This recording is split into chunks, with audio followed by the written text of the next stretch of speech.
au Créateur de l'univers, salutations de paix, de vie, de force et de santé à tous. Dans cette vidéo, on va poursuivre notre série sur les noms des 12 prophètes de l'Ancien Testament et aujourd'hui, on va parler du livre du prophète Malachi ou Malaki qui est le 12e des entre guillemets petits prophètes de l'Ancien Testament. On tient à préciser tout de suite qu'on ne va pas entrer très en profondeur sur le contenu même du livre, mais essayer d'aborder l'essentiel du message que renferme le nom du livre de Malaki. Parce que autrement ce serait trop long, déjà qu'il y a beaucoup à dire juste sur le nom de ce livre. Pour rappel, chaque nom biblique a un sens symbolique. Donc, c'est une métaphore. Et de surcroît, chaque nom de livre des prophètes désigne le message principal qui est délivré. Mais pour le saisir au mieux, il faut être assez familiarisé avec les Écritures. Et plus encore, pour ce qui concerne le livre de Malaki, que pour l'ensemble des autres livres. Car ce livre parle de deux personnages qu'on peut appeler les deux prophètes célestes ou encore les deux messies, dont on parle avec plus de précision dans d'autres livres de la Bible, mais dont les caractéristiques nous permettent de déceler de qui il pourrait être question. Et en apprenant leur nom à ces deux prophètes, vous risquez peut-être d'être surpris. Pourtant, il n'est pas étonnant qu'ils reviennent sur terre, car tout être humain doit un jour mourir pour pouvoir ressusciter. Même si il est vrai que ces deux-là sont devenus semblables à des anges, d'où le titre du livre de Malaki. Ainsi, donc, sans plus tarder, on va entrer dans le vif du sujet. Pour connaître la définition de Malaki, on va aller dans le site enseigne-moi.com qui nous dit définition de Malaki, Malachi égale mon messager. Le prophète qui écrivit le dernier livre de l'Ancien Testament, on ne connaît rien d'autre sur lui. Donc déjà ici, quand on nous dit qu'on ne connaît rien d'autre sur lui, cela doit nous amener à méditer pour dire qu'il y a un grand mystère derrière Malaki.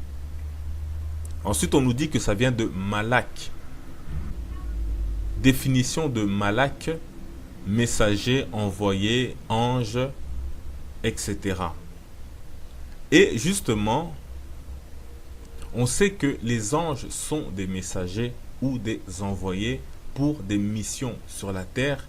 Ils prophétisent, ils exercent des jugements comme sur Sodome et Gomorrhe. Mais ils viennent essentiellement le transmettre à des êtres humains. Et ces êtres humains-là sont les prophètes ou les messagers. Donc eux aussi, ils portent le titre de messagers. Mais il n'y a jamais de prophètes anges qui viennent permanents pour prophétiser, vivre avec les êtres humains comme les messagers humains. Et donc, parmi ces messagers prophètes, on a eu Abraham, Moïse, Ézéchiel, Ésaïe, Daniel, etc. Et donc, Malaki veut dire messager ou ange. On va donc voir à quoi cela est lié dans le livre de Malaki. Ainsi, donc, la question qu'on peut d'ores et déjà se poser est: qui est Malaki ou le messager? Pour pouvoir répondre à la question, on va aller directement dans le livre de Malaki qui en parle au chapitre 3, verset 1 et qui dit: voici, j'enverrai mon messager, il préparera le chemin devant moi et soudain entrera dans son temple le Seigneur que vous cherchez et le messager de l'alliance que vous désirez. Voici, il vient, dit l'Éternel des armées. Point. Donc, comme vous voyez, cela est très clair. Dans le texte, la Bible reste fidèle à son principe que le nom d'un prophète correspond toujours au contenu de son livre. Et bien évidemment, pour le voir, il faut toujours connaître la définition du nom de ce livre-là. Donc si vous ne saviez pas que Malaki voulait dire mon messager, donc forcément vous passez à côté de Malaki chapitre 3 verset 1 qui dit: voici, j'enverrai mon messager. Et ici, on nous dit que Dieu va envoyer son messager. Or, ce passage rappelle d'autres textes de la Bible, comme Matthieu chapitre 3, versets 1 à 3 qui nous dit: En ce temps-là parut Jean-Baptiste, prêchant dans le désert de Judée.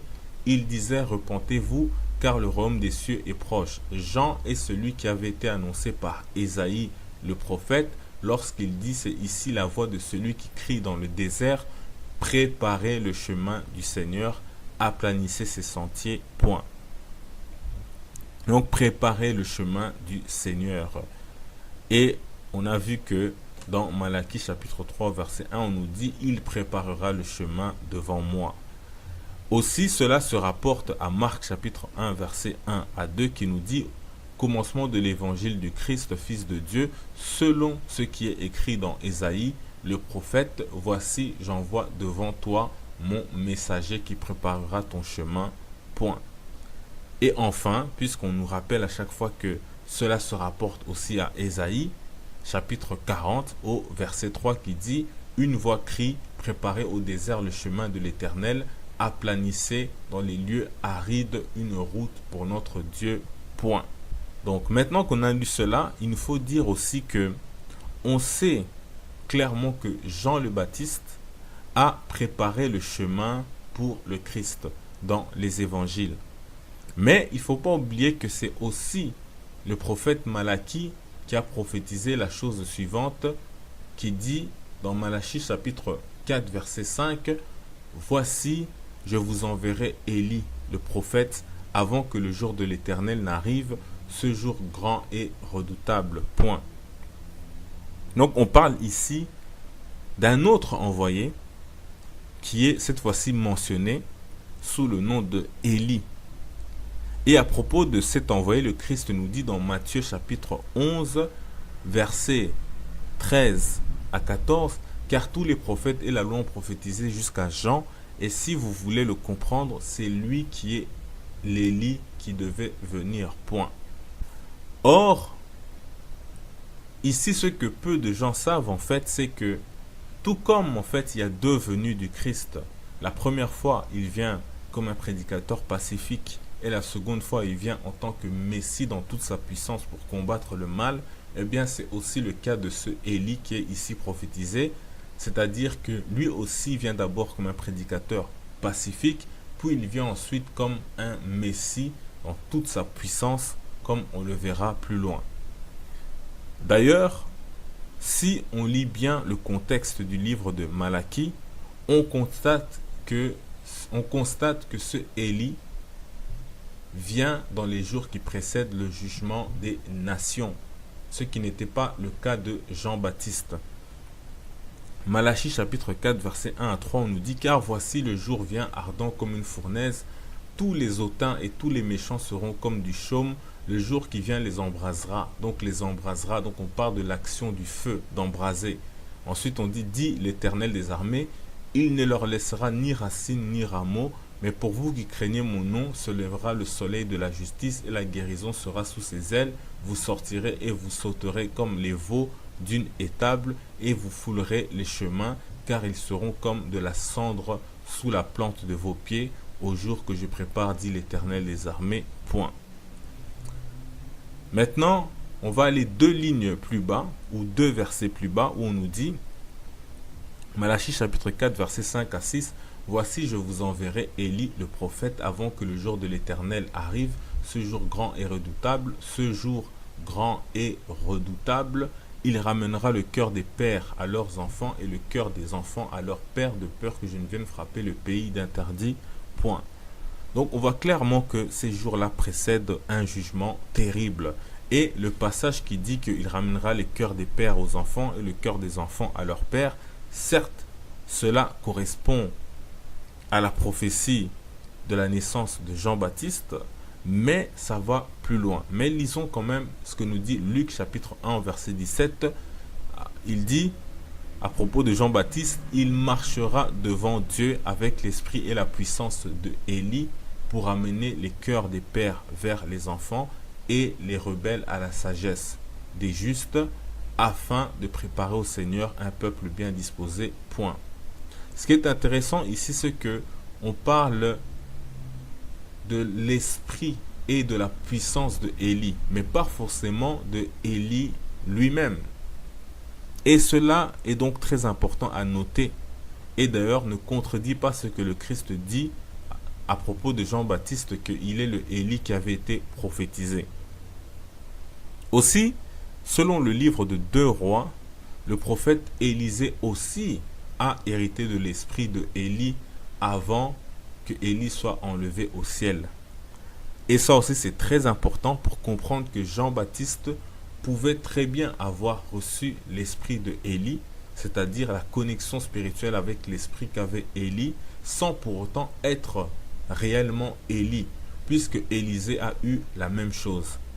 Et bien entendu, tout ceci fait partie en fait de la symbolique biblique des hypostases, des personnages cycliques, des récits analogues, etc., dont vous devez vous habituer pour mieux comprendre la Bible.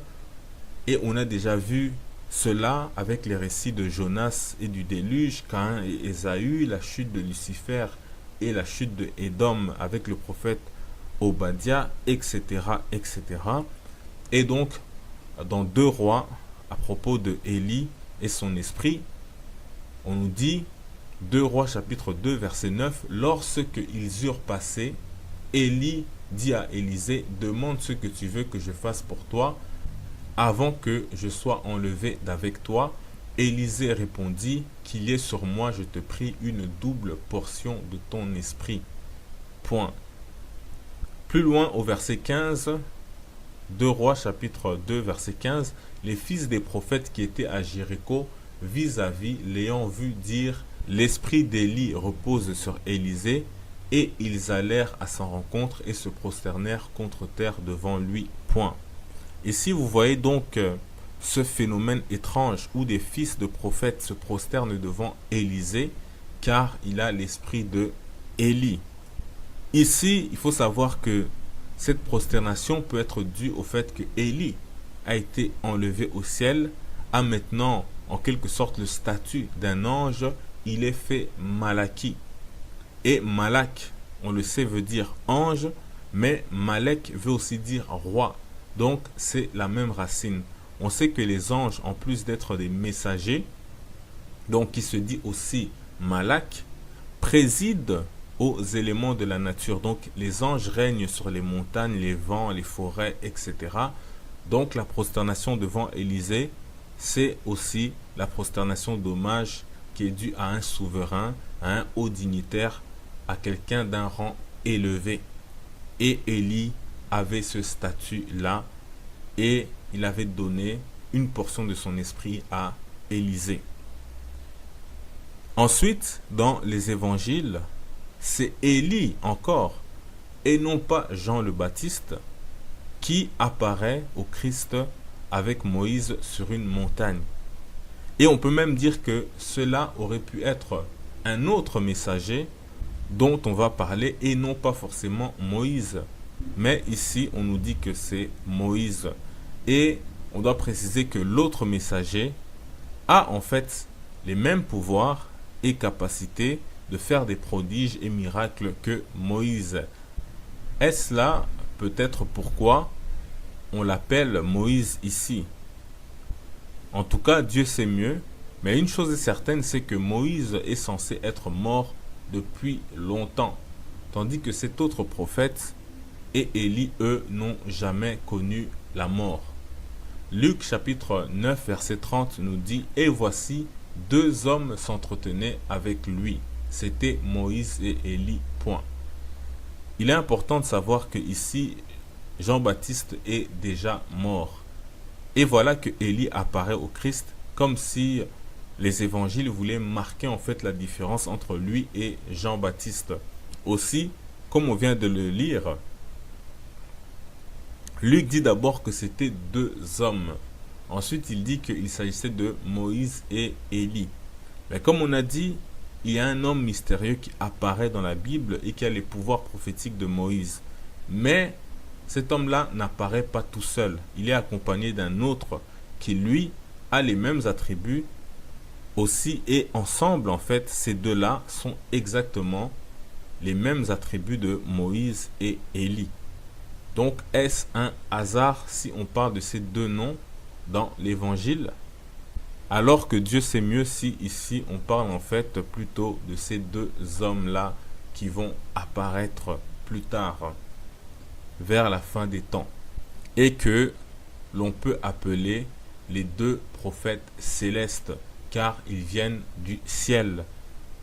Mais pour bien parler d'eux, il faut rappeler que dans la Bible, il y a donc deux hommes, deux prophètes, qui n'ont jamais connu la mort, car ils ont été enlevés au ciel, tandis que Moïse, comme on le sait, a bien connu la mort.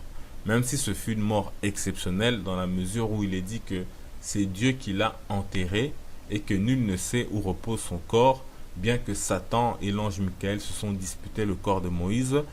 Par contre, les deux prophètes qui ne sont jamais morts sont, comme on l'a vu, l'un d'entre eux est le prophète Élie, et l'autre, il s'agit du prophète Enoch.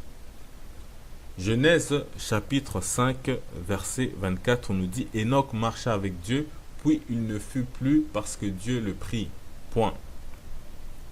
Et la version Bible Parole de vie nous dit « Il suit le chemin de Dieu pendant toute sa vie, puis il disparaît. En effet, Dieu l'enlève auprès de lui. » Point. 2 Rois chapitre 2 verset 1 nous dit cette fois-ci à propos de Élie: lorsque l'Éternel fit monter Élie au ciel dans un tourbillon, Élie partait de Gilgal avec Élisée. Point. Donc on voit que Élie et Enoch ont été enlevés au ciel par Dieu.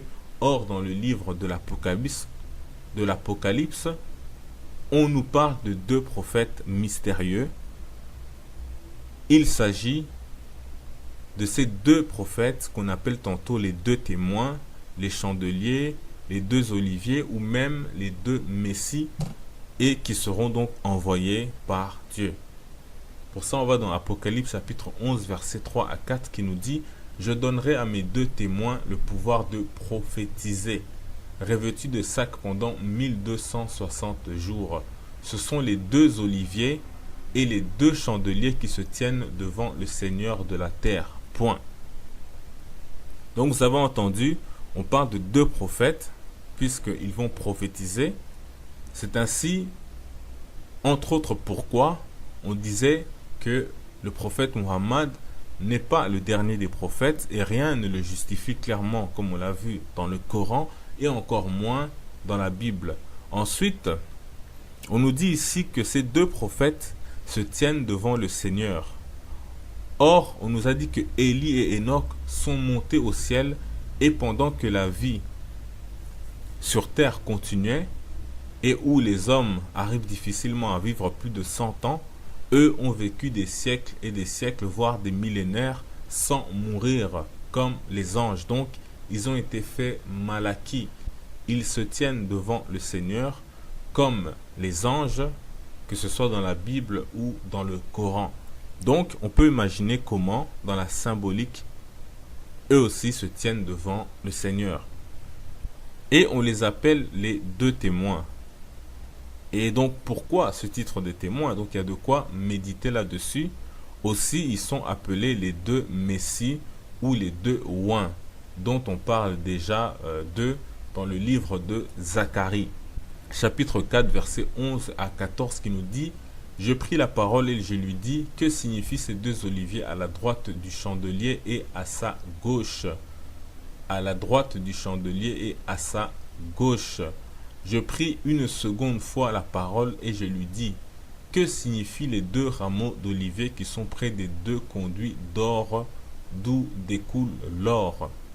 Il me répondit, ne sais-tu pas ce qu'ils signifient? Je dis, non, mon Seigneur. Et il dit, ce sont les deux oins. Oins, ça veut dire Messie, qui se tiennent devant le Seigneur de toute la terre. Point.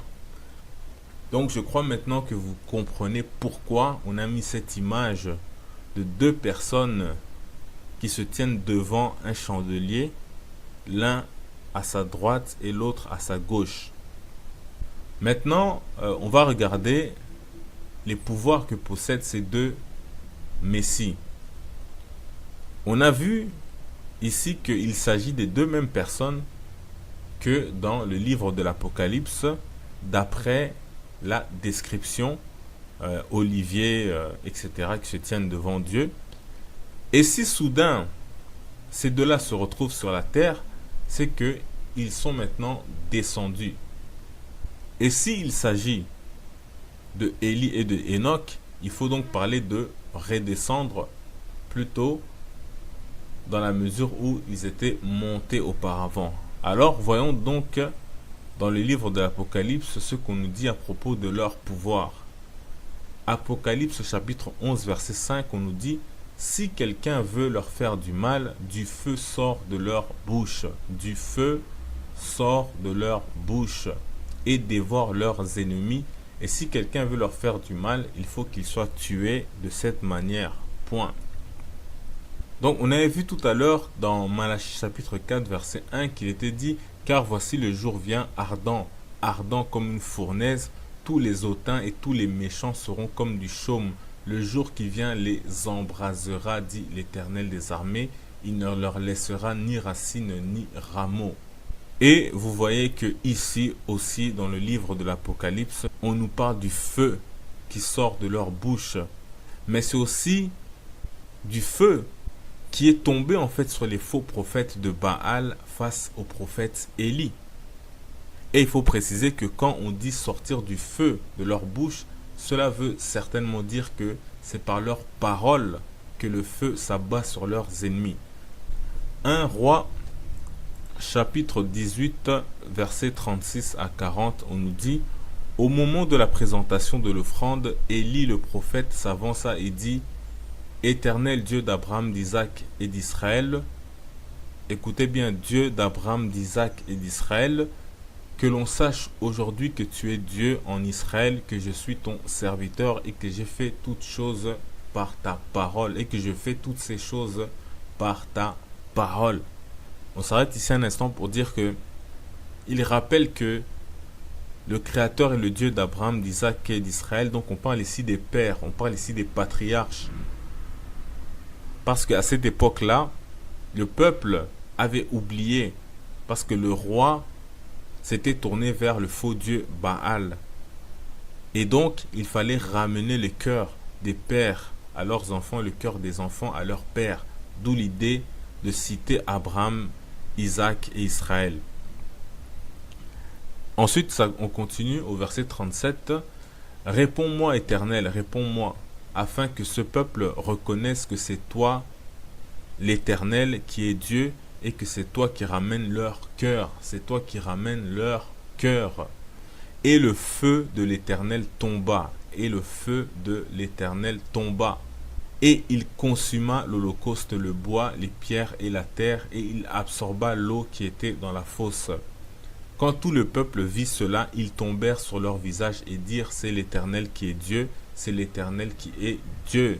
Saisissez les prophètes de Baal, leur dit Élie, qu'aucun d'eux n'échappe, et ils les saisirent. Élie les fit descendre au torrent de Kison, où il les égorgea. Point.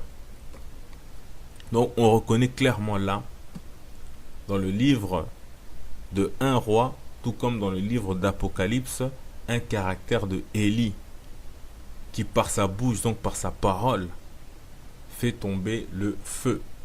Mais c'est pas tout. Surtout, il est dit ensuite, dans le livre de l'Apocalypse, que les deux ouins, les deux messies, ont le pouvoir de fermer le ciel pour empêcher la pluie de tomber sur terre. Et faire d'autres choses encore.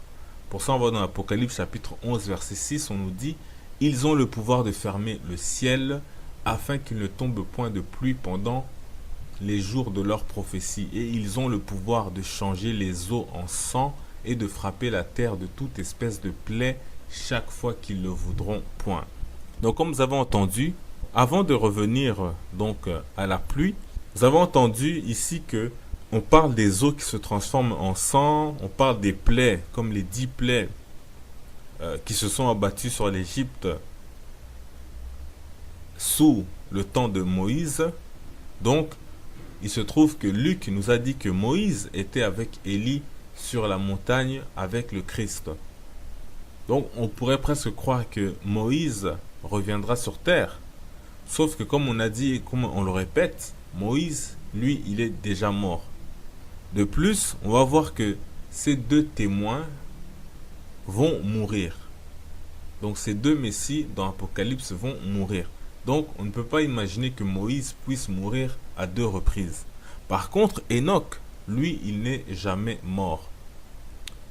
Et Dieu peut très bien lui donner l'esprit ou les pouvoirs qu'il avait donnés à Moïse. Mais de toute façon, on va voir que il y a des similitudes entre Enoch et Moïse. Maintenant, revenons donc au pouvoir de fermer le ciel, donc d'empêcher la pluie de tomber sur la terre. Cela est clairement un autre attribut de Élie. Dans 1 Roi chapitre 17 verset 1, on nous dit Élie le Tishbite, l'un des habitants de Galade, dit à Akab, l'Éternel est vivant, le Dieu d'Israël dont je suis le serviteur, il n'y aura ces années-ci ni rosée ni pluie, sinon à ma parole. Point. Donc, vous voyez clairement que Élie avait le pouvoir de fermer le ciel.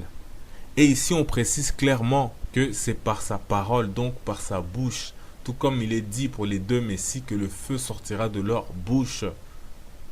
Donc, on peut comprendre que c'est par leur parole. Et d'ailleurs, Élie le dit encore lorsqu'il est face au prophète de Baal, avant de faire tomber le feu. Et donc, il en est de même pour la pluie durant les jours de la prophétie de ces deux messagers, de ces deux oins qui vont apparaître. Donc, on voit clairement la symétrie et les similitudes entre Élie et les deux messies, les deux prophètes. Et quand on sait que Malachie a prophétisé nommément clairement le nom de Élie, et aussi il a parlé d'un messager qui est aussi appelé un ange dans la plupart des versions, eh bien, puisque nous, on a parlé de Élie et de Enoch, qui ont été enlevés au ciel, ainsi, le titre des deux prophètes célestes n'est pas usurpé.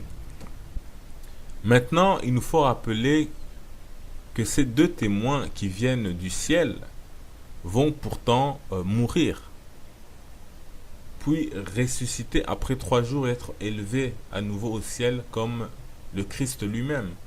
Apocalypse chapitre 11 verset 7, on nous dit « Et quand ils auront achevé leur témoignage, la bête qui monte de l'abîme leur fera la guerre, les vaincra et les tuera. » Point.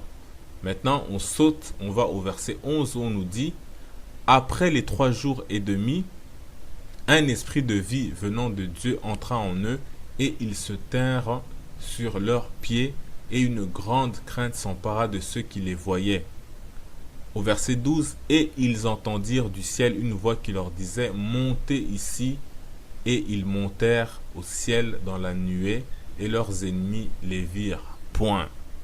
C'est un peu comme pour vous dire que tout être humain doit mourir un jour. Ces deux prophètes qui étaient montés au ciel sont redescendus avec de grands pouvoirs, puis ils ont été tués après avoir tourmenté les impies. Ensuite, on les a ressuscités et ils ont été enlevés à nouveau dans une nuée, comme on le raconte déjà pour l'histoire de Élie. Donc, ils sont remontés au ciel. Justement, il faut rappeler ce que veut dire Élie. Donc, Élie, c'est Elia, qui veut dire « Mon Dieu est éternel ». Ça, c'est ce qu'on nous dit dans enseigne-moi.com.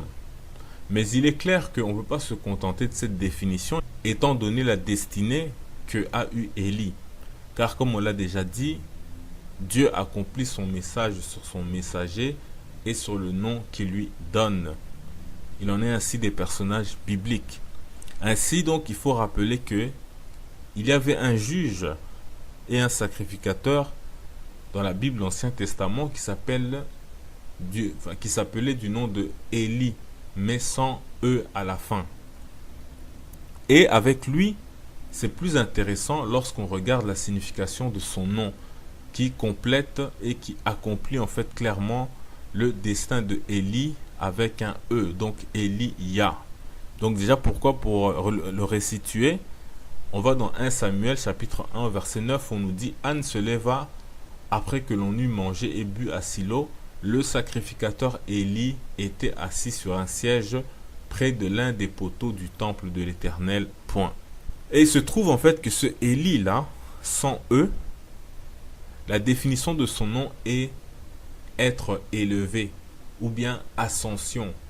Donc, comme en fait le fait d'être élevé ou enlevé au ciel, s'envoler au ciel. Comme par exemple la fête de l'ascension des chrétiens qui célèbre le jour qui est dédié à l'élévation au ciel du Christ. Donc, événement qui est d'ailleurs mentionné même dans le Coran. Wikipédia nous dit que Élie sans E veut dire monter.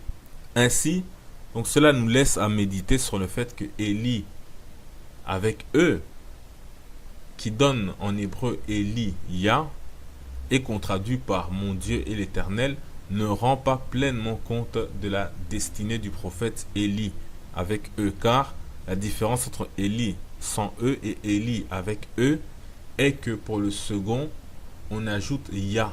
Donc, en hébreu, Élie sans E égale Élie monté, et Élie avec E, donc Élie Ya, ou en arabe Elias, le Ya qui veut dire Dieu ou éternel. Ainsi, Élie sans E veut dire monter ou ascension, voire élévation.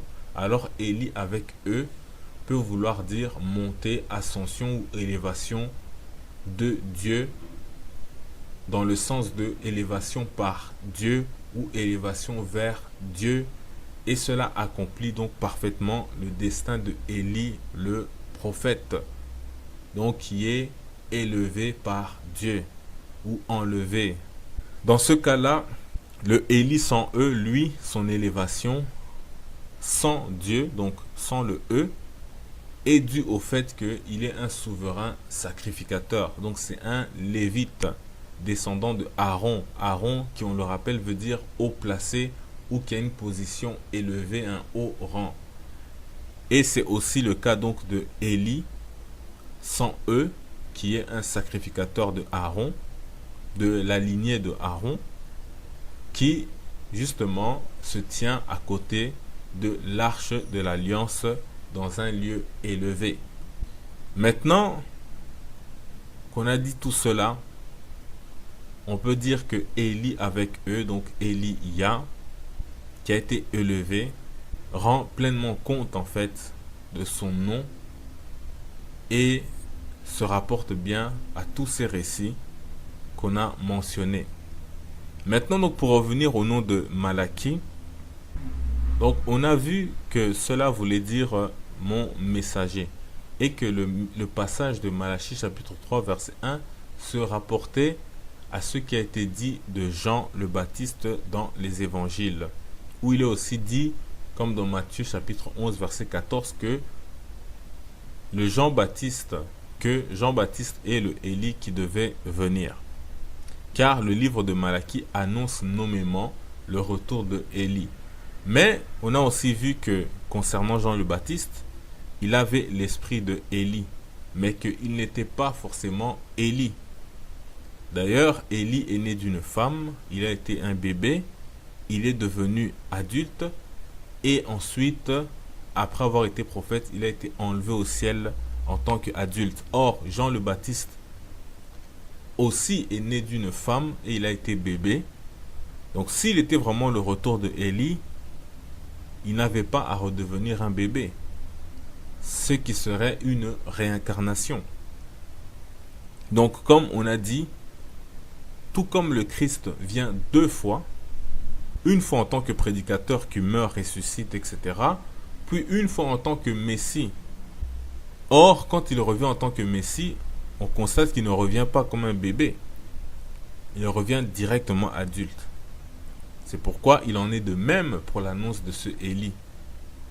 Aussi, le contexte de Malachie montre que ce Élie doit venir vers l'époque du jugement. Et ainsi, le Christ semble le confirmer d'ailleurs en ce qui concerne donc cette double venue de Élie, puisque après la mort de Jean-Baptiste, les disciples viennent questionner le Christ après avoir vu l'apparition de Élie et de Moïse sur la montagne. Et voici ce que le Christ leur répond. Marc chapitre 9 verset 11. Les disciples lui firent cette question. Pourquoi les scribes disent qu'il faut que Élie vienne premièrement? Pourquoi il faut que Élie vienne premièrement? Le Christ leur répond, il leur déclare, certes, Élia viendra en premier et restaurera tout. Certes, Élie viendra en premier et restaurera tout. Et comment est-il écrit sur le Fils de l'homme qui souffrira beaucoup et qu'ils le mépriseront? Mais je vous dis, Élie est venu et ils l'ont traité comme ils ont voulu, comme c'est écrit de lui. Donc, c'était Marc chapitre 9, versets 11 à 13. Et on a pris à la fin ici la Bible version Chouraki. Mais vous pouvez voir dans toutes les versions, il dit que c'est Élie en effet doit venir et tout restaurer. Et si donc Élie viendra tout rétablir, c'est que c'est le Élie de la fin des temps et non pas Jean-Baptiste qui n'est que la première venue spirituelle. Donc c'est-à-dire par rapport à la prophétie qui a été annoncée, Jean-Baptiste est venu en tant que prédicateur avec l'esprit de Élie, mais il n'était pas Élie puisque Élie apparaît à nouveau sur la montagne et on pose la question à ce Christ-là, pourquoi au Christ, on pose la question au Christ, pourquoi donc on nous dit qu'Élie devait venir et lui il dit encore qu'Élie devait venir, mais là il leur explique, mais comment se fait-il qu'on dit aussi que le Fils de l'homme doit souffrir et qu'il va être méprisé? Et c'est pourquoi il ajoute que Élie est venu en esprit, en tant que prédicateur, et on l'a traité de la manière dont il a été traité. Aussi, Élie est toujours vu comme quelqu'un, en fait, qui doit revenir un peu comme il est parti, c'est-à-dire miraculeusement. Donc d'où son apparition avec Moïse sur la montagne, en compagnie du Christ, mais aussi après la mort de Jean le Baptiste, on prend le Christ tantôt pour Jean-Baptiste et tantôt pour Élie, donc revenu du ciel en adulte. Marc chapitre 6 versets 14 à 15, on nous dit: le roi Hérode entendit parler du Christ dont le nom était devenu célèbre. Il dit: Jean-Baptiste est ressuscité des morts et c'est pour cela qu'il se fait par lui des miracles. D'autres disaient c'est Élie et d'autres disaient c'est un prophète comme l'un des prophètes. Point. Marc chapitre 8 verset 27 à 28 nous dit: le Christ s'en alla avec ses disciples dans les villages de Césarée de Philippe et il leur posa en chemin cette question: qui dit-on que je suis? Ils répondirent: Jean le Baptiste, les autres Élie, les autres l'un des prophètes. Point. Enfin, même à la mort du Christ, on continue à s'attendre à un retour de Élie venant du ciel.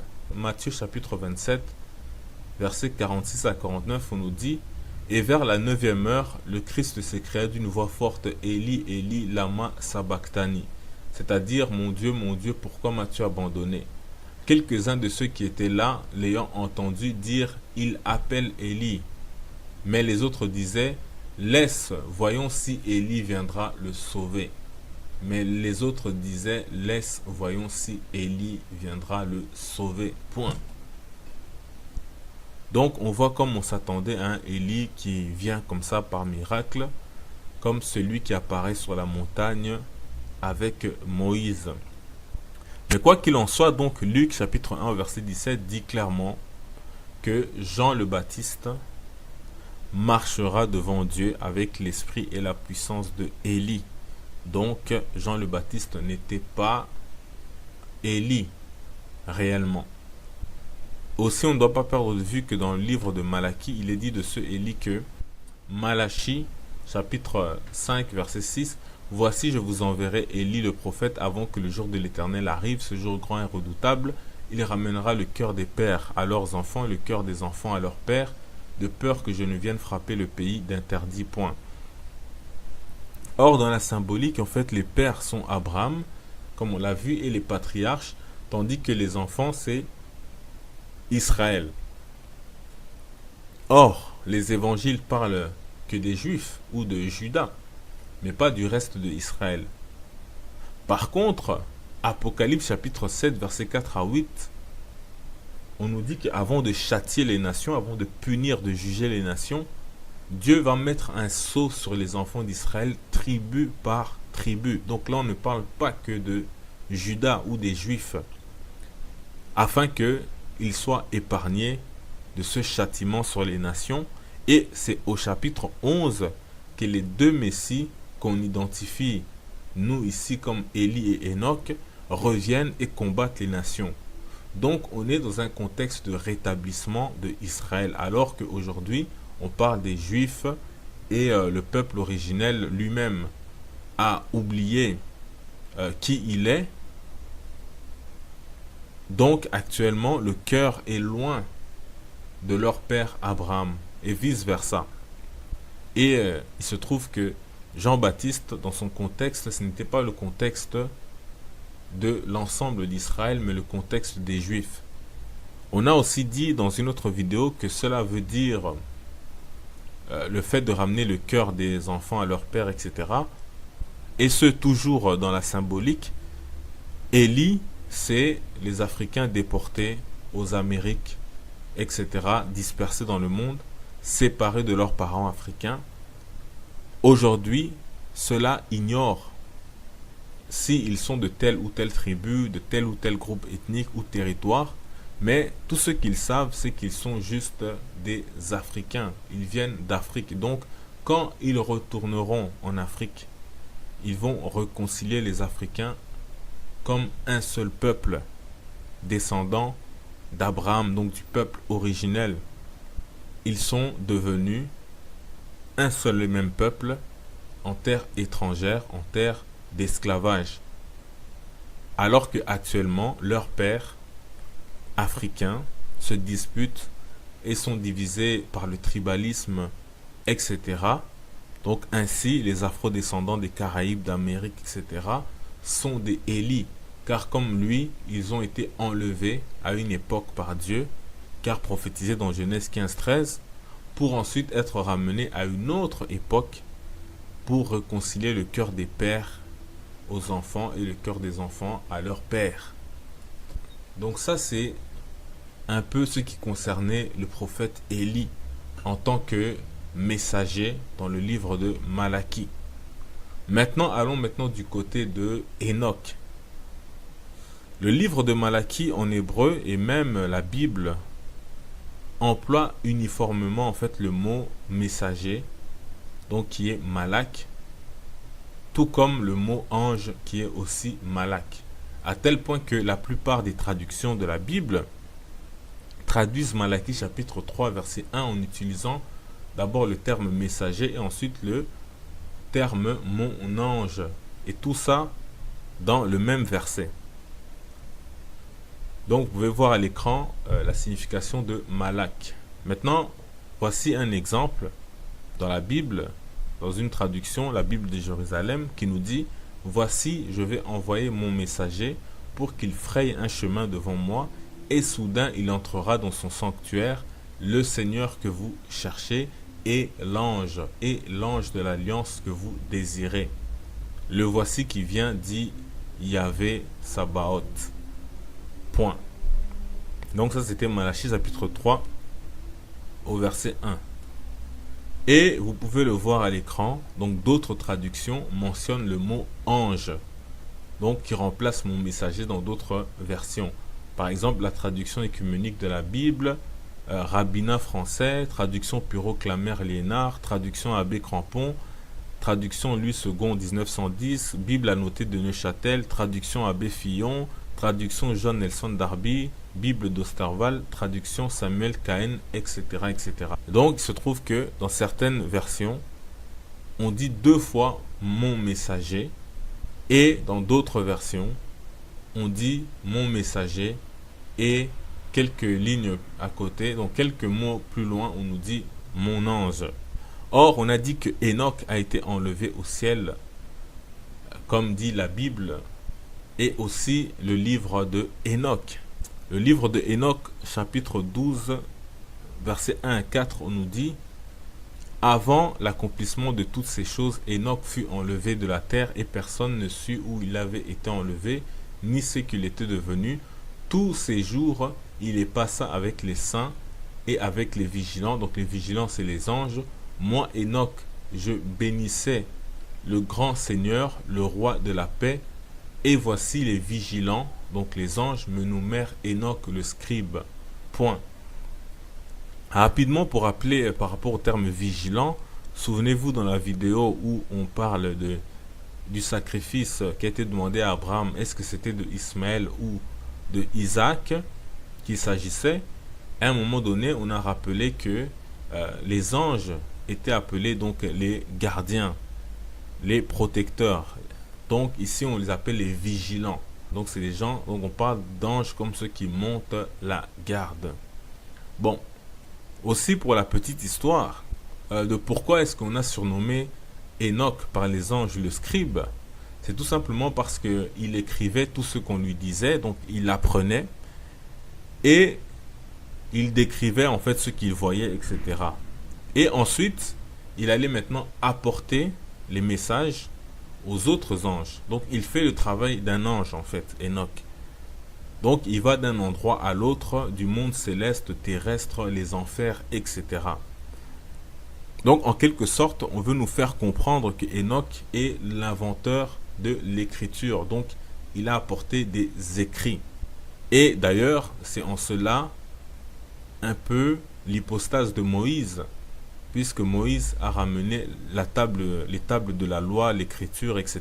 hébraïque, dans la mesure où ils ont passé plusieurs siècles en Égypte, et donc ils avaient la culture égyptienne, la langue égyptienne, l'écriture égyptienne, et donc c'est Moïse qui a ramené une nouvelle écriture. Donc déjà le lien qu'on voit, un premier lien avec Enoch. Et donc, Enoch, c'est aussi le premier à avoir étudié donc tout ce qui est écriture, saint, etc. D'où son nom, hein, qui veut dire étude, initié, etc. Donc, il a étudié la science en premier, car d'ailleurs, il est le premier à avoir eu de telles visions prophétiques qu'il a mis sur écrit. Donc, d'où le concept de messager dans l'islam, à savoir quelqu'un qui vient avec un livre, tandis qu'un simple prophète, lui, peut venir sans livre, mais il va prophétiser. D'ailleurs, dans l'islam, Enoch est appelé Idris. Donc, il est l'inventeur de l'écriture. Dans la mythologie grecque, son nom est Hermès. Donc, c'est le messager. Donc, comprenez par là l'ange, donc messager des dieux. Donc, il allait transmettre les messages aux dieux de la Grèce antique, etc. Dans l'Égypte antique, on l'associe à Thoth, qui est appelé aussi Djéouti, qui lui aussi est l'inventeur de l'écriture et de la science. Donc, il y a de quoi réfléchir. D'ailleurs, encore une fois, le nom coranique de Enoch, donc Idris, a pour racine Darassa, qui veut dire étudier ou initier. D'où le nom Madrasa, qui veut dire école en arabe ou là où on étudie. Et qui est d'ailleurs souvent associé aux écoles coraniques qu'on appelle aussi conventionnellement des madrasas. Donc c'est en rapport avec Idriss. C'est comme si c'était Ma Idrissa. Bref. Enfin, revenons à notre sujet. Donc le fait que Enoch a été élevé au ciel et qu'il est devenu comme un ange, entre parenthèses, ou un messager. Donc si vous tapez Idriss dans Wikipédia, vous verrez que dans la tradition islamique, aussi, il a été élevé au ciel. Et on nous met même une image que vous voyez à l'écran où on le voit visiter le paradis et l'enfer. On voit des personnes avec des ailes, etc. Et des exégètes musulmans sunnites du Coran, dont l'un des plus grands, sinon le plus grand, à savoir Al-Tabari, reconnaît que Idriss, donc, ou Enoch, puisqu'il dit qu'il s'agit de la même personne, est entré au paradis sans mourir. Donc, Idriss, Enoch est entré au paradis sans mourir. Or, on sait que, islamiquement parlant, tout le monde doit mourir un jour. Et plus surprenant encore, on nous dit que Al-Bukhari, qui est l'auteur du livre le plus sacré de l'islam, donc le Sahih de Bukhari, donc après le Coran, c'est le livre le plus sacré des musulmans majoritaires, eh bien, raconte en fait Al-Bukhari que Abdullah ibn Abbas et Abdullah ibn Mas'ud, en se fondant donc sur l'épisode du voyage nocturne du prophète Mohammed, ils disent que Idriss est en fait Elias, donc Élie. Ainsi, donc Enoch serait Élie. Donc, une fois encore, il y a de quoi réfléchir pour comprendre que c'est pas pour rien si on les a confondus par deux proches du prophète Mohammed selon la tradition islamique. Donc Abdullah ibn Abbas et Ibn Mas'ud. Et c'est aussi pourquoi Malaki dit mon messager ou mon ange, qui se rapporte bien plus à Enoch qu'à n'importe qui d'autre. Et plus loin, donc dans le livre de Malaki, on mentionne ensuite Élie.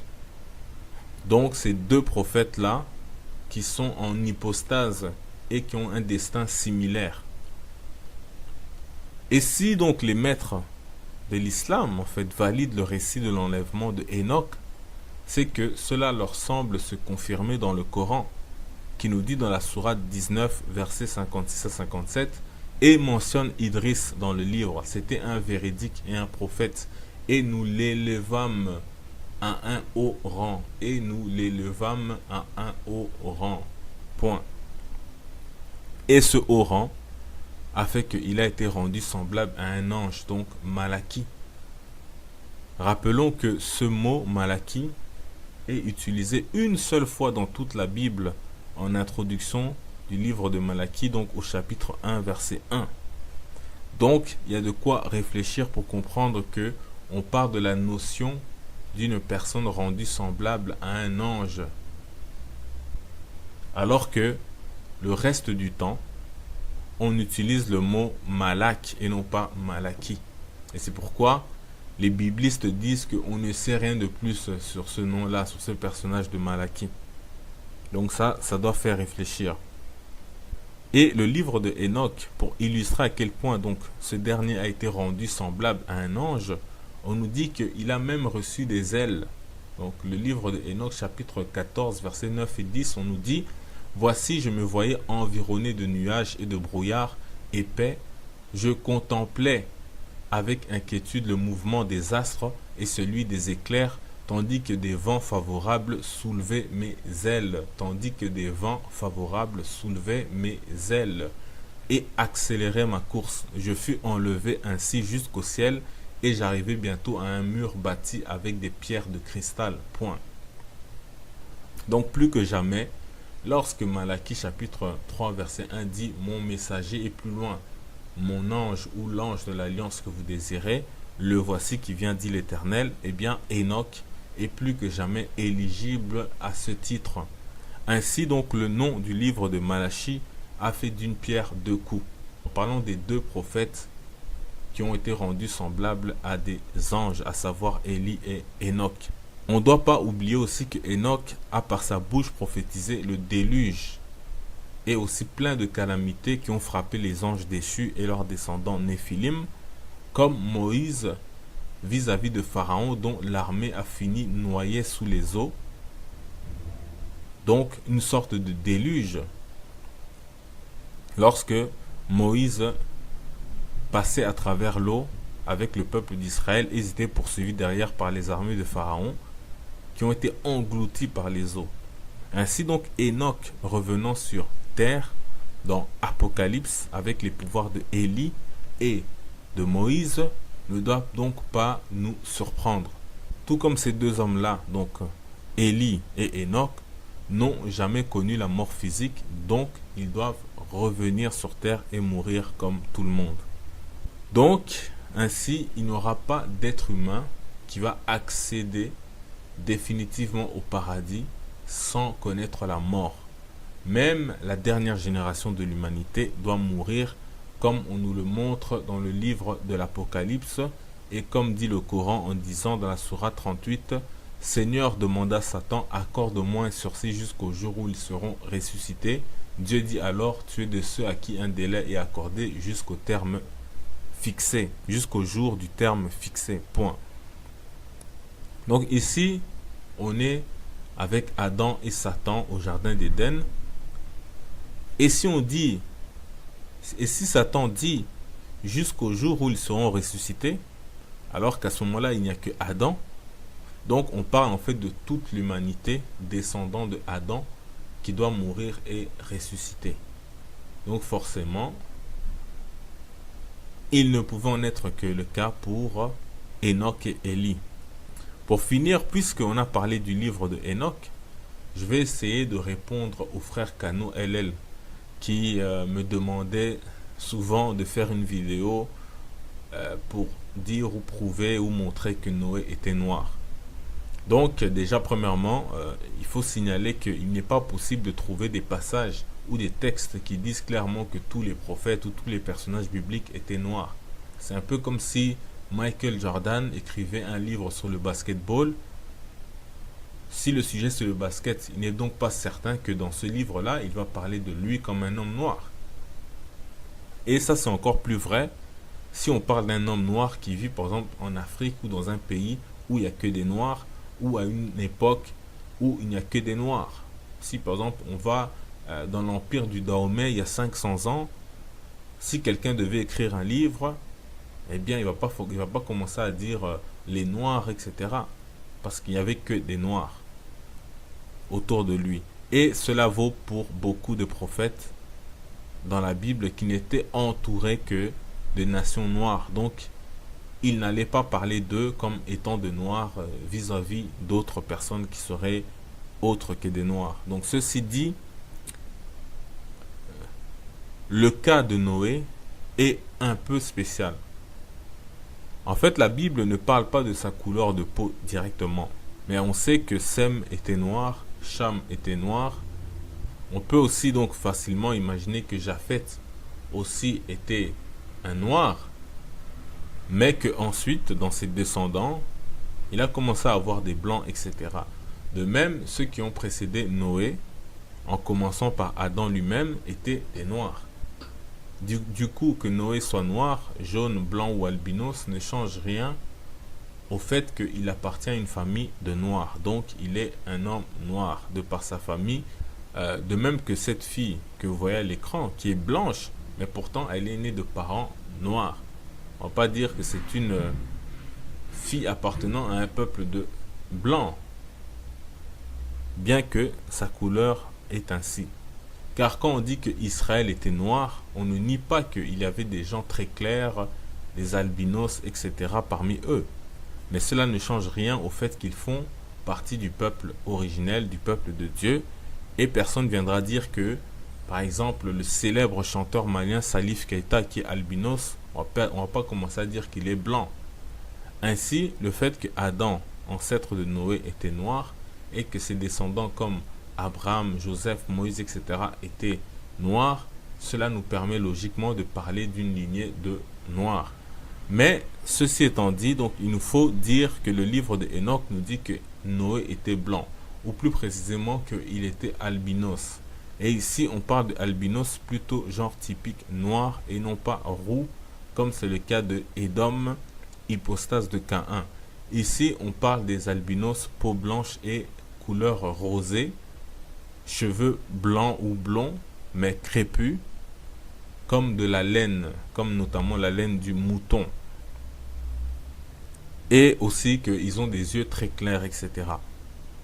Et pour résumer en fait un peu l'histoire de Enoch avant de le lire, plutôt l'histoire de Noé dans le livre d'Enoch avant de le lire, on nous dit que Enoch est le père de Méthusalem, qui est lui-même le père de Lémec, qui est le père de Noé. Lémec voit que son fils est blanc ou albinos à la naissance, surpris, donc il va aller le dire à son père en disant que cet enfant semble ne pas être de notre race, mais qu'il semble être un enfant des anges. Déjà, cela montre clairement que même si Noé avait été un blanc, caucasien, type européen actuel, eh bien, le fait que les mecs disent que un enfant blanc ne saurait être de la même race que lui met déjà fin au débat. Donc les mecs et ses ancêtres comme Enoch jusqu'à Adam sont pas des blancs. Or Adam veut dire un homme noir et on verra si Dieu veut que Adam, même signifiant rouge, fait référence à un rouge qui tend vers le brun, donc à un homme noir ou tout simplement brun.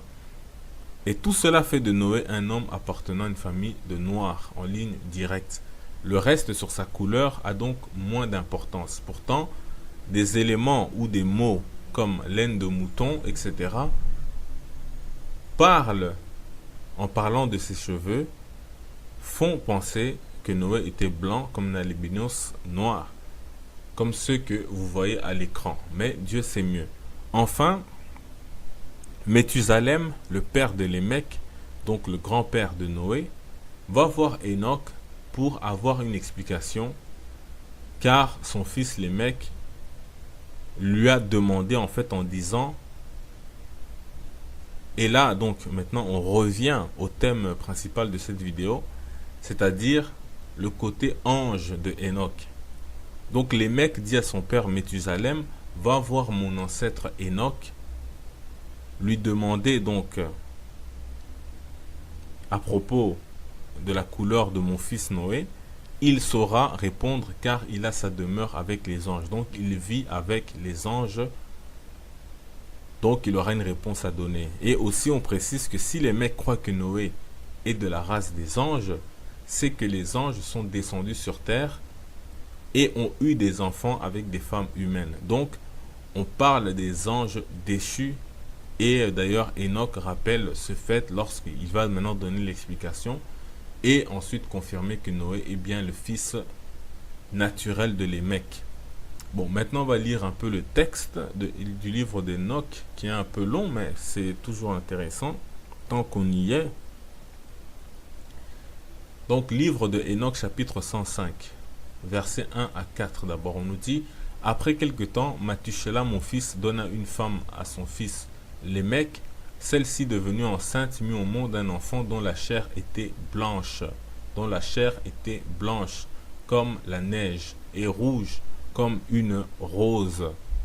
Donc c'était du blanc mais qui devenait rouge, dont les cheveux étaient blancs et longs comme de la laine, et les yeux de toute beauté. À peine les eut-il ouverts qu'il inonda de lumière toute la maison comme de l'éclat même du soleil. Et à peine fut-il reçu des mains de la sage-femme qu'il ouvrit la bouche en racontant les merveilles du Seigneur. Alors Lamech, son père, plein d'étonnement, alla trouver Méthuselah, et lui annonça qu'il avait un fils qui ne ressemblait point aux autres enfants. Ce n'est point un homme, dit-il, c'est un ange du ciel. À coup sûr, il n'est point de notre espèce. Ses yeux sont brillants comme les rayons du soleil, sa figure est illuminée. Il ne paraît pas être de moi, mais d'un ange. Point. Et plus loin, les mecs disent, donc chapitre 105, verset 6, et maintenant, ô mon père, je te supplie d'aller trouver Enoch, et Enoch, mon aïeul, et de lui en demander l'explication, car il fait sa demeure avec les anges. Donc on voit que il savait que Enoch vivait désormais avec les anges, donc comme un ange, Malaki. Livre d'Enoch, chapitre 105, versets 7 à 11, on nous dit, après avoir ouï les paroles de son fils, Mathuselah vint me trouver aux extrémités de la terre, car il savait que j'y étais, et il m'appela. À sa voix, j'accourus à lui et je lui dis, me voici mon fils, pourquoi es-tu venu me trouver? Donc, on nous fait comprendre ici que Mathuselah est allé aux extrémités de la terre et il a commencé à appeler son père, et son père est comme descendu.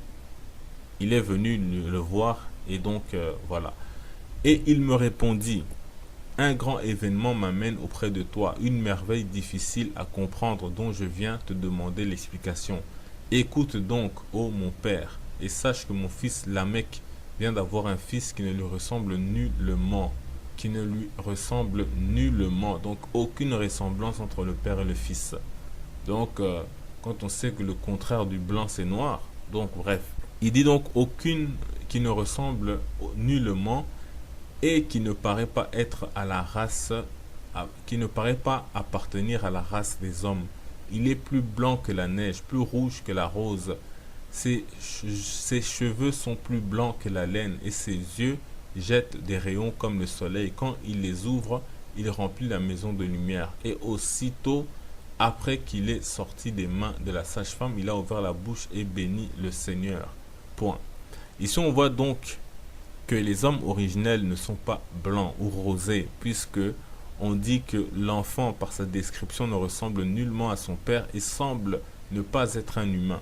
On sait aussi que Adam était noir, et plus haut, on nous dit que Noé leur semblait plutôt être un enfant des anges. Or, les anges du ciel n'ont point d'enfants. Mais par contre, les anges déchus qui sont descendus en ont eu. Et probablement que parmi eux et leurs enfants, donc on retrouvait donc ces aspects blancs là dont parle ici le livre de Enoch. Mais la suite nous fait en fait comprendre que Noé est réellement pourtant le fils de Lémec, sans aucun mélange avec les anges déchus, et que sa blancheur est naturelle et annonce en quelque sorte en fait le commencement des hommes de différentes couleurs naturellement et sans mélange avec les anges déchus. Livre de Enoch, chapitre 105, versets 12 à 16. Son père Lamech, effrayé de cette merveille, est accouru vers moi, et ne croyons pas que cet enfant était de lui, mais qu'il était né d'un ange du ciel. Et voici, je suis venu avec toi, que tu me découvres la vérité de ce mystère. Alors moi, Enoch, je lui répondis, le Seigneur est sur le point de faire une nouvelle œuvre sur la terre. Je l'ai vu dans une vision.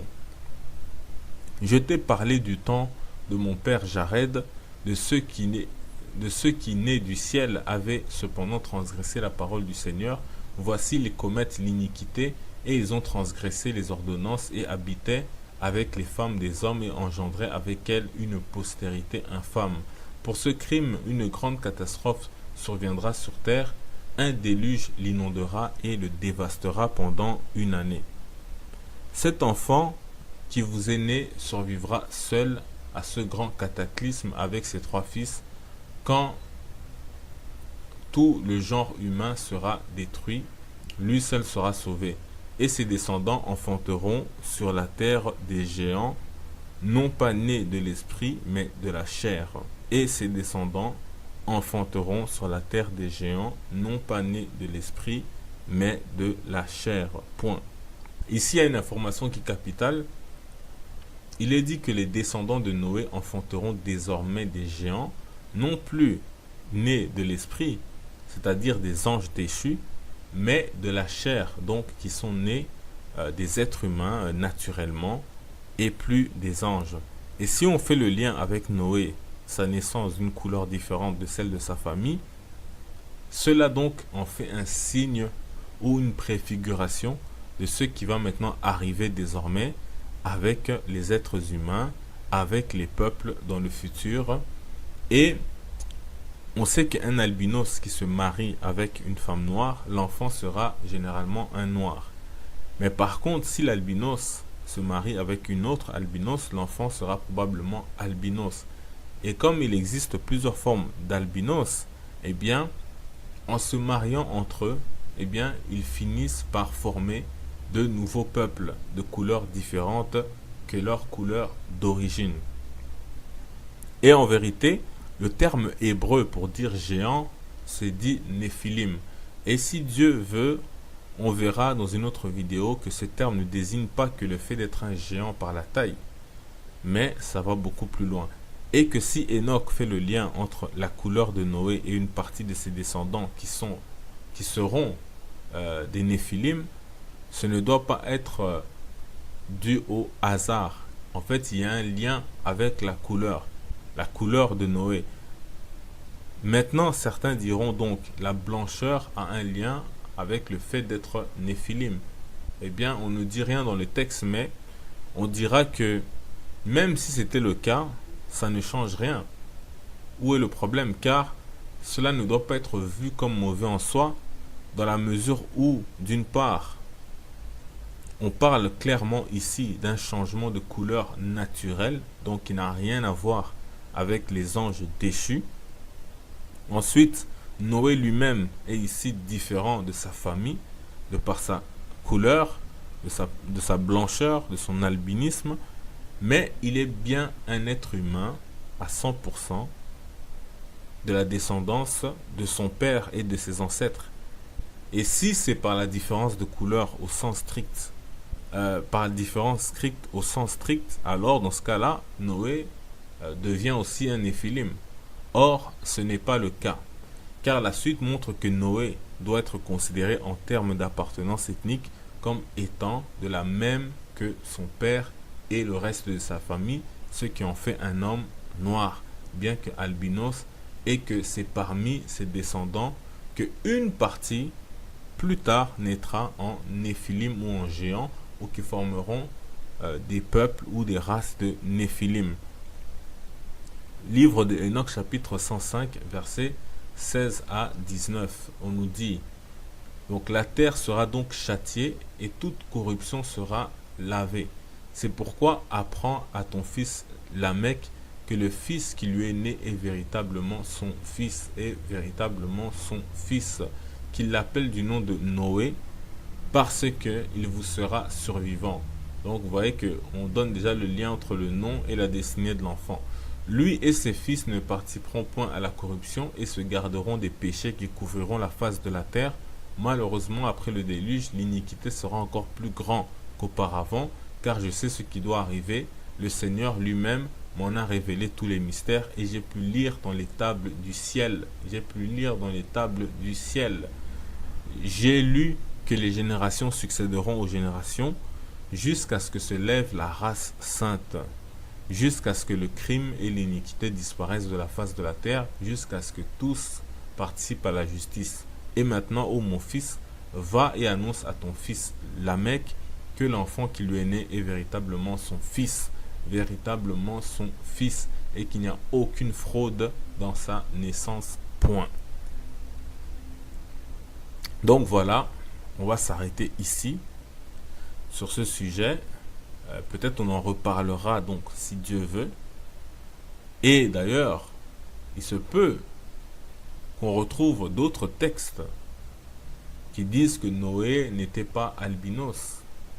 Mais cela ne change strictement rien, puisque en termes ethniques, Noé était noir de par sa famille. Donc là-dessus c'est clair, même si on peut trouver d'autres livres qui vont vous dire que Noé était peut-être comme ses parents, qui sont noirs, ben cela ne change rien. Enfin, Caïn, qui a constitué une lignée disparue et qui est différente de celle de Enoch, Noé, etc., qui viennent de la lignée donc de Adam par Seth, qui est l'hypostase de Abel qui avait été tué. Eh bien, Caïn avait en fait les attributs de Ésaü, qui lui était albinos, mais roux. Mais lui aussi, Caïn, était ethniquement noir, parce qu'il venait de Adam qui était noir. Bon, il y aurait beaucoup de choses à dire sur ce sujet, mais on s'arrête ici en disant que Noé est d'une famille du peuple originel, comme ça peut arriver à n'importe qui d'être noir et d'avoir des enfants albinos. Vous n'allez pas commencer à dire que cet enfant-là est un blanc ou qui n'est pas de ton peuple parce qu'il est sorti d'une couleur différente. Ainsi, il en était de Noé selon le livre de Enoch. On en a fini. Paix, vie, force et santé, salutations. Tout comme il est dit pour les deux messies que le feu sortira de leur bouche. Donc on peut comprendre que c'est par leur parole Et d'ailleurs, Élie le dit encore lorsqu'il est face au prophète de Baal, avant de faire tomber le feu. Et donc, il en est de même pour la pluie durant les jours de la prophétie de ces deux messagers, de ces deux oins qui vont apparaître. Donc, on voit clairement la symétrie et les similitudes entre Élie et les deux messies, les deux prophètes. Et quand on sait que Malachie a prophétisé nommément clairement le nom de Élie, et aussi il a parlé d'un messager qui est aussi appelé un ange dans la plupart des versions, eh bien, puisque nous, on a parlé de Élie et de Enoch, qui ont été enlevés au ciel, ainsi le titre des deux prophètes célestes n'est pas usurpé. Maintenant, il nous faut rappeler que ces deux témoins qui viennent du ciel vont pourtant mourir, puis ressusciter après 3 jours et être élevés à nouveau au ciel comme le Christ lui-même. Apocalypse chapitre 11 verset 7, on nous dit « Et quand ils auront achevé leur témoignage, la bête qui monte de l'abîme leur fera la guerre, les vaincra et les tuera. » Point. Maintenant, on saute, on va au verset 11 où on nous dit « Après les 3 jours et demi, un esprit de vie venant de Dieu entra en eux, et ils se tinrent sur leurs pieds, et une grande crainte s'empara de ceux qui les voyaient. » Au verset 12, « Et ils entendirent du ciel une voix qui leur disait, montez ici, et ils montèrent au ciel dans la nuée, et leurs ennemis les virent. » Point. C'est un peu comme pour vous dire que tout être humain doit mourir un jour. Ces deux prophètes qui étaient montés au ciel sont redescendus avec de grands pouvoirs, puis ils ont été tués après avoir tourmenté les impies. Ensuite, on les a ressuscités et ils ont été enlevés à nouveau dans une nuée, comme on le raconte déjà pour l'histoire de Élie. Donc, ils sont remontés au ciel. Justement, il faut rappeler ce que veut dire Élie. Donc, Élie, c'est Elia, qui veut dire « Mon Dieu est éternel ». Ça, c'est ce qu'on nous dit dans enseignement.com. Mais il est clair qu'on ne peut pas se contenter de cette définition, étant donné la destinée que a eu Élie. Car comme on l'a déjà dit, Dieu accomplit son message sur son messager et sur le nom qu'il lui donne. Il en est ainsi des personnages bibliques. Ainsi donc, il faut rappeler que il y avait un juge et un sacrificateur dans la Bible, l'Ancien Testament, qui s'appelait du nom de Élie, mais sans E à la fin. Et avec lui, c'est plus intéressant lorsqu'on regarde la signification de son nom, qui complète et qui accomplit en fait clairement le destin de Élie avec un E, donc Élia. Donc déjà, pourquoi? Pour le resituer, on va dans 1 Samuel chapitre 1 verset 9, on nous dit « Anne se leva après que l'on eut mangé et bu à Silo. Le sacrificateur Élie était assis sur un siège près de l'un des poteaux du temple de l'Éternel. » Point. Et il se trouve en fait que ce Élie là, sans E, la définition de son nom est être élevé ou bien ascension. Donc, comme en fait le fait d'être élevé ou enlevé au ciel, s'envoler au ciel.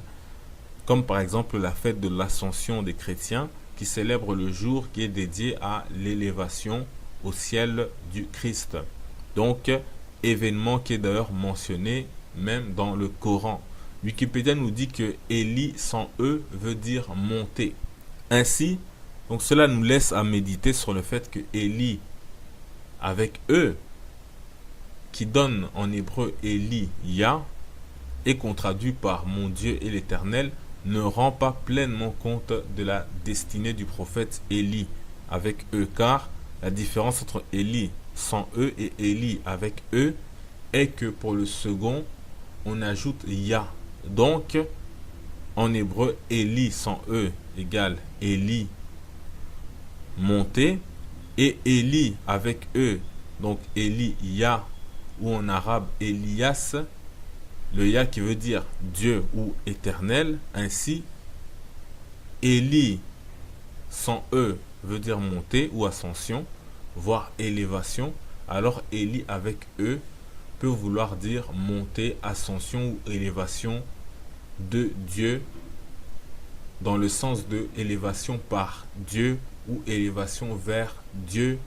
Et cela accomplit donc parfaitement le destin de Élie, le prophète, donc qui est élevé par Dieu ou enlevé.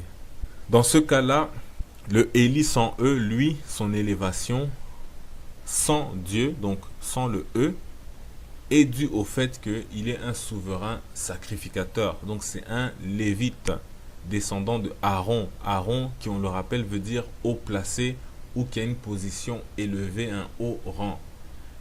Et c'est aussi le cas donc de Élie, sans E, qui est un sacrificateur de Aaron, de la lignée de Aaron, qui justement se tient à côté de l'arche de l'alliance dans un lieu élevé.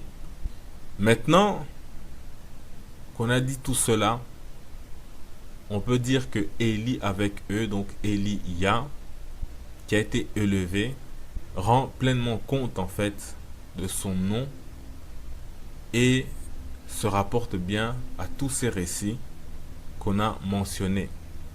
Maintenant, donc, pour revenir au nom de Malachie, donc on a vu que cela voulait dire un jeu de deux personnes qui se tiennent devant un chandelier, l'un à sa droite et l'autre à sa gauche. Maintenant, on va regarder les pouvoirs que possèdent ces deux messies. On a vu ici qu'il s'agit des deux mêmes personnes que dans le livre de l'Apocalypse, d'après la description, Olivier, etc., qui se tiennent devant Dieu. Et si soudain ces deux-là se retrouvent sur la terre, c'est qu'ils sont maintenant descendus. Et s'il s'agit de Élie et de Enoch, il faut donc parler de redescendre plutôt, dans la mesure où ils étaient montés auparavant. Alors voyons donc dans le livre de l'Apocalypse ce qu'on nous dit à propos de leur pouvoir. Apocalypse chapitre 11 verset 5, on nous dit: si quelqu'un veut leur faire du mal, du feu sort de leur bouche. Du feu sort de leur bouche et dévore leurs ennemis. Et si quelqu'un veut leur faire du mal, il faut qu'il soit tué de cette manière. Point. Donc on avait vu tout à l'heure dans Malachie chapitre 4 verset 1 qu'il était dit: car voici le jour vient ardent, ardent comme une fournaise, tous les hautains et tous les méchants seront comme du chaume.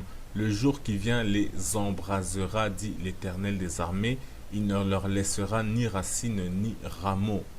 Et vous voyez que ici aussi dans le livre de l'Apocalypse, on nous parle du feu qui sort de leur bouche, mais c'est aussi du feu qui est tombé en fait sur les faux prophètes de Baal face au prophète Élie. Et il faut préciser que quand on dit sortir du feu de leur bouche, cela veut certainement dire que c'est par leurs paroles que le feu s'abat sur leurs ennemis.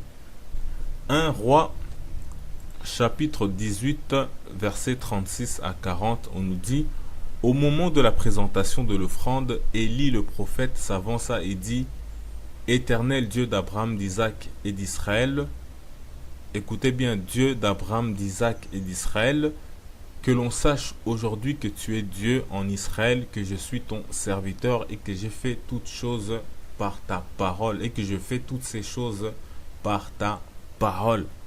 On s'arrête ici un instant pour dire que il rappelle que le Créateur est le Dieu d'Abraham, d'Isaac et d'Israël. Donc on parle ici des pères, on parle ici des patriarches.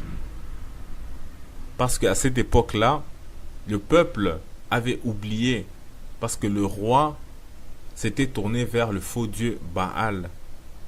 Et donc, il fallait ramener le cœur des pères à leurs enfants, le cœur des enfants à leurs pères.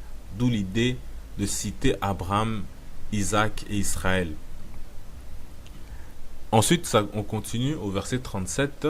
« Réponds-moi, Éternel, réponds-moi, afin que ce peuple reconnaisse que c'est toi, l'Éternel, qui est Dieu, et que c'est toi qui ramènes leur cœur. C'est toi qui ramènes leur cœur. Et le feu de l'Éternel tomba. Et le feu de l'Éternel tomba. Et il consuma l'holocauste, le bois, les pierres et la terre, et il absorba l'eau qui était dans la fosse. Quand tout le peuple vit cela, ils tombèrent sur leur visage et dirent, c'est l'Éternel qui est Dieu, c'est l'Éternel qui est Dieu. Saisissez les prophètes de Baal, leur dit Élie, qu'aucun d'eux n'échappe, et ils les saisirent. Élie les fit descendre au torrent de Kison, où il les égorgea. Point. Donc on reconnaît clairement là, dans le livre de 1 roi, tout comme dans le livre d'Apocalypse, un caractère de Élie, qui par sa bouche, donc par sa parole, fait tomber le feu. Mais c'est pas tout. Surtout, il est dit ensuite, dans le livre de l'Apocalypse, que les deux ouins, les deux messies, ont le pouvoir de fermer le ciel pour empêcher la pluie de tomber sur terre et faire d'autres choses encore. Pour ça, on va dans l'Apocalypse chapitre 11, verset 6, on nous dit « Ils ont le pouvoir de fermer le ciel afin qu'il ne tombe point de pluie pendant les jours de leur prophétie. Et ils ont le pouvoir de changer les eaux en sang et de frapper la terre de toute espèce de plaie chaque fois qu'ils le voudront. » Point. Donc comme vous avez entendu, avant de revenir donc à la pluie, vous avez entendu ici que on parle des eaux qui se transforment en sang, on parle des plaies, comme les 10 plaies qui se sont abattues sur l'Égypte sous le temps de Moïse. Donc, il se trouve que Luc nous a dit que Moïse était avec Élie sur la montagne avec le Christ. Donc, on pourrait presque croire que Moïse reviendra sur terre. Sauf que comme on a dit et comme on le répète, Moïse, lui, il est déjà mort. De plus, on va voir que ces deux témoins vont mourir. Donc ces deux messies dans l'Apocalypse vont mourir. Donc on ne peut pas imaginer que Moïse puisse mourir à 2 reprises. Par contre, Enoch, lui, il n'est jamais mort. Et Dieu peut très bien lui donner l'esprit ou les pouvoirs qu'il avait donnés à Moïse. Mais de toute façon, on va voir que il y a des similitudes entre Enoch et Moïse.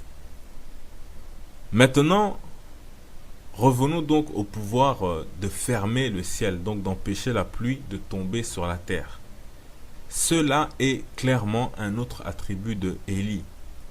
Dans 1 Roi chapitre 17 verset 1, on nous dit Élie le Tishbite, l'un des habitants de Galade, dit à Akab, l'Éternel est vivant, le Dieu d'Israël dont je suis le serviteur, il n'y aura ces années-ci ni rosée ni pluie, sinon à ma parole. Point. Donc, vous voyez clairement que Élie avait le pouvoir de fermer le ciel.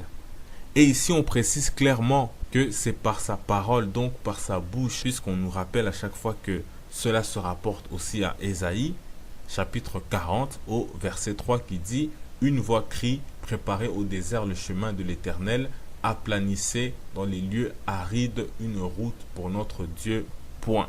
Donc maintenant qu'on a lu cela, il nous faut dire aussi que on sait clairement que Jean le Baptiste a préparé le chemin pour le Christ dans les évangiles.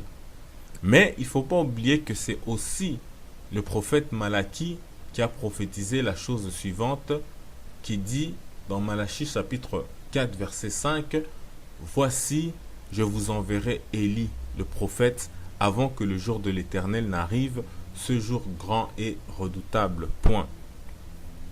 Donc on parle ici d'un autre envoyé qui est cette fois-ci mentionné sous le nom de Élie.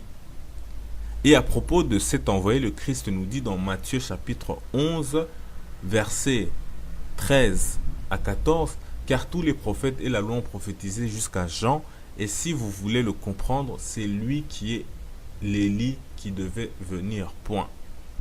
Or, ici, ce que peu de gens savent, en fait, c'est que tout comme, en fait, il y a 2 venues du Christ, la première fois, il vient comme un prédicateur pacifique et la seconde fois il vient en tant que Messie dans toute sa puissance pour combattre le mal, eh bien c'est aussi le cas de ce Élie qui est ici prophétisé, c'est-à-dire que lui aussi vient d'abord comme un prédicateur pacifique, puis il vient ensuite comme un Messie dans toute sa puissance, comme on le verra plus loin.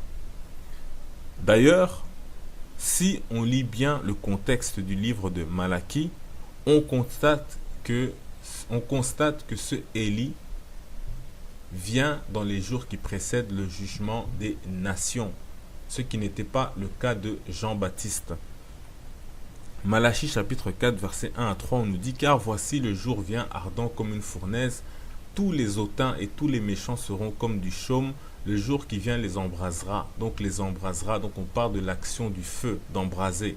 Ensuite on dit l'Éternel des armées, il ne leur laissera ni racine ni rameau, mais pour vous qui craignez mon nom, se lèvera le soleil de la justice et la guérison sera sous ses ailes. Vous sortirez et vous sauterez comme les veaux d'une étable et vous foulerez les chemins, car ils seront comme de la cendre sous la plante de vos pieds au jour que je prépare, dit l'Éternel des armées. Point. Maintenant, on va aller 2 lignes plus bas, ou 2 versets plus bas, où on nous dit, Malachie chapitre 4 versets 5 à 6, voici je vous enverrai Élie le prophète avant que le jour de l'Éternel arrive, ce jour grand et redoutable, ce jour grand et redoutable, il ramènera le cœur des pères à leurs enfants et le cœur des enfants à leurs pères, de peur que je ne vienne frapper le pays d'interdit. Point. Donc on voit clairement que ces jours-là précèdent un jugement terrible. Et le passage qui dit qu'il ramènera les cœurs des pères aux enfants et le cœur des enfants à leurs pères, certes, cela correspond à la prophétie de la naissance de Jean-Baptiste, mais ça va plus loin. Mais lisons quand même ce que nous dit Luc chapitre 1 verset 17. Il dit à propos de Jean-Baptiste, il marchera devant Dieu avec l'esprit et la puissance de Élie pour amener les cœurs des pères vers les enfants et les rebelles à la sagesse des justes, afin de préparer au Seigneur un peuple bien disposé. Point. Ce qui est intéressant ici, c'est que on parle de l'esprit et de la puissance de Élie, mais pas forcément de Élie lui-même. Et cela est donc très important à noter, et d'ailleurs ne contredit pas ce que le Christ dit à propos de Jean-Baptiste, qu'il est le Élie qui avait été prophétisé. Aussi, selon le livre de 2 Rois, le prophète Élisée aussi a hérité de l'esprit de Élie avant que Élie soit enlevé au ciel. Et ça aussi c'est très important pour comprendre que Jean-Baptiste pouvait très bien avoir reçu l'esprit de Élie, c'est-à-dire la connexion spirituelle avec l'esprit qu'avait Élie, sans pour autant être réellement Élie, puisque Élisée a eu la même chose. Et bien entendu, tout ceci fait partie en fait de la symbolique biblique des hypostases, des personnages cycliques, des récits analogues, etc., dont vous devez vous habituer pour mieux comprendre la Bible. Et on a déjà vu cela avec les récits de Jonas et du déluge, Caïn et Ésaü, la chute de Lucifer et la chute de Édom avec le prophète Obadiah, etc., etc. Et donc, dans 2 Rois, à propos de Élie et son esprit, on nous dit, 2 Rois chapitre 2 verset 9, lorsqu'ils eurent passé, Élie dit à Élisée, demande ce que tu veux que je fasse pour toi avant que je sois enlevé d'avec toi. Élisée répondit, qu'il y ait sur moi, je te prie, une double portion de ton esprit. Point. Plus loin au verset 15, 2 Rois chapitre 2 verset 15, les fils des prophètes qui étaient à Jéricho, vis-à-vis, l'ayant vu dire, l'esprit d'Élie repose sur Élisée, et ils allèrent à sa rencontre et se prosternèrent contre terre devant lui. Point. Ici, vous voyez donc ce phénomène étrange où des fils de prophètes se prosternent devant Élisée, car il a l'esprit de Élie. Ici, il faut savoir que cette prosternation peut être due au fait que Élie a été enlevé au ciel, a maintenant en quelque sorte le statut d'un ange, il est fait Malaki. Et Malak, on le sait, veut dire ange, mais Malek veut aussi dire roi. Donc c'est la même racine. On sait que les anges, en plus d'être des messagers, donc qui se dit aussi Malak, président aux éléments de la nature. Donc les anges règnent sur les montagnes, les vents, les forêts, etc. Donc la prosternation devant Élisée, c'est aussi la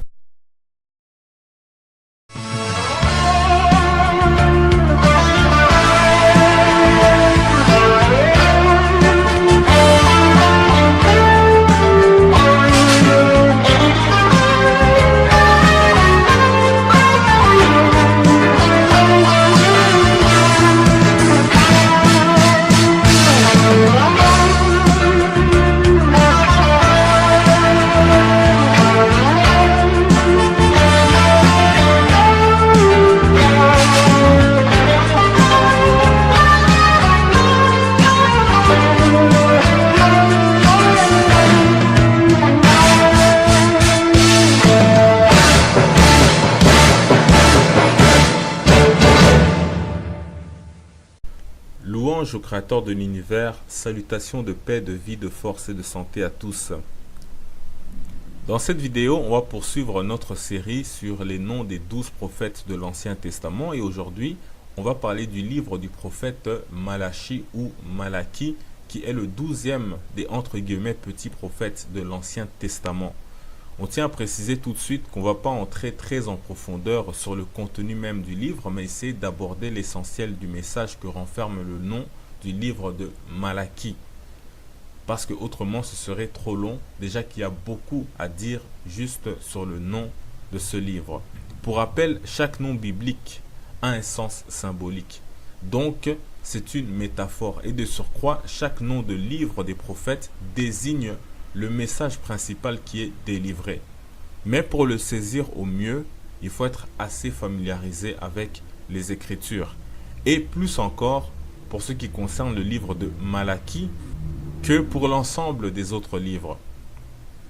Car ce livre parle de deux personnages qu'on peut appeler les deux prophètes célestes ou encore les deux messies dont on parle avec plus de précision dans d'autres livres de la Bible, mais dont les caractéristiques nous permettent de déceler de qui il pourrait être question. Et en apprenant leur nom à ces deux prophètes, vous risquez peut-être d'être surpris. Pourtant, il n'est pas étonnant qu'ils reviennent sur terre, car tout être humain doit un jour mourir pour pouvoir ressusciter. Même si il est vrai que ces deux-là sont devenus semblables à des anges, d'où le titre du livre de Malaki. Ainsi, donc, sans plus tarder, on va entrer dans le vif du sujet. Pour connaître la définition de Malaki, on va aller dans le site enseigne-moi.com qui nous dit définition de Malaki, Malachi égale mon messager. Le prophète qui écrivit le dernier livre de l'Ancien Testament, on ne connaît rien d'autre sur lui. Donc déjà ici, quand on nous dit qu'on ne connaît rien d'autre sur lui, cela doit nous amener à méditer pour dire qu'il y a un grand mystère derrière Malaki. Ensuite, on nous dit que ça vient de Malak. Définition de Malak, messager, envoyé, ange, etc. Et justement, on sait que les anges sont des messagers ou des envoyés pour des missions sur la terre. Ils prophétisent, ils exercent des jugements comme sur Sodome et Gomorrhe. Mais ils viennent essentiellement le transmettre à des êtres humains. Et ces êtres humains-là sont les prophètes ou les messagers. Donc eux aussi, ils portent le titre de messagers. Mais il n'y a jamais de prophètes anges qui viennent permanents pour prophétiser, vivre avec les êtres humains comme les messagers humains. Et donc, parmi ces messagers prophètes, on a eu Abraham, Moïse, Ézéchiel, Ésaïe, Daniel, etc. Et donc, Malaki veut dire messager ou ange. On va donc voir à quoi cela est lié dans le livre de Malaki. Ainsi, donc la question qu'on peut d'ores et déjà se poser est: qui est Malachie ou le messager? Pour pouvoir répondre à la question, on va aller directement dans le livre de Malachie qui en parle au chapitre 3 verset 1 et qui dit: Voici j'enverrai mon messager, il préparera le chemin devant moi et soudain entrera dans son temple le Seigneur que vous cherchez et le messager de l'alliance que vous désirez. Voici il vient, dit l'Éternel des armées. Point. Donc comme vous voyez, cela est très clair. Dans le texte, la Bible reste fidèle à son principe que le nom d'un prophète correspond toujours au contenu de son livre. Et bien évidemment, pour le voir, il faut toujours connaître la définition du nom de ce livre-là. Donc si vous ne saviez pas que Malachie voulait dire mon messager, donc forcément vous passez à côté de Malachie chapitre 3 verset 1 qui dit: Voici j'enverrai mon messager. Et ici, on nous dit que Dieu va envoyer son messager. Or, ce passage rappelle d'autres textes de la Bible, comme Matthieu chapitre 3, versets 1 à 3, qui nous dit: En ce temps-là parut Jean-Baptiste, prêchant dans le désert de Judée. Il disait: Repentez-vous, car le royaume des cieux est proche. Jean est celui qui avait été annoncé par Ésaïe, le prophète, lorsqu'il dit: C'est ici la voix de celui qui crie dans le désert: Préparez le chemin du Seigneur, aplanissez ses sentiers. Point. Donc préparez le chemin du Seigneur. Et on a vu que dans Malachie chapitre 3 verset 1, on nous dit: Il préparera le chemin devant moi. Aussi cela se rapporte à Marc chapitre 1 verset 1 à 2 qui nous dit: Commencement de l'évangile du Christ, fils de Dieu, selon ce qui est écrit dans Ésaïe, le prophète: Voici j'envoie devant toi mon messager qui préparera ton chemin. Point. Et enfin, prosternation d'hommage qui est due à un souverain, à un haut dignitaire, à quelqu'un d'un rang élevé. Et Élie avait ce statut-là et il avait donné une portion de son esprit à Élisée. Ensuite, dans les évangiles, c'est Élie encore, et non pas Jean le Baptiste, qui apparaît au Christ avec Moïse sur une montagne. Et on peut même dire que cela aurait pu être un autre messager dont on va parler et non pas forcément Moïse. Mais ici, on nous dit que c'est Moïse. Et on doit préciser que l'autre messager a en fait les mêmes pouvoirs et capacités de faire des prodiges et miracles que Moïse. Est-ce là peut-être pourquoi on l'appelle Moïse ici? En tout cas, Dieu sait mieux, mais une chose est certaine, c'est que Moïse est censé être mort depuis longtemps, tandis que cet autre prophète et Élie, eux, n'ont jamais connu la mort.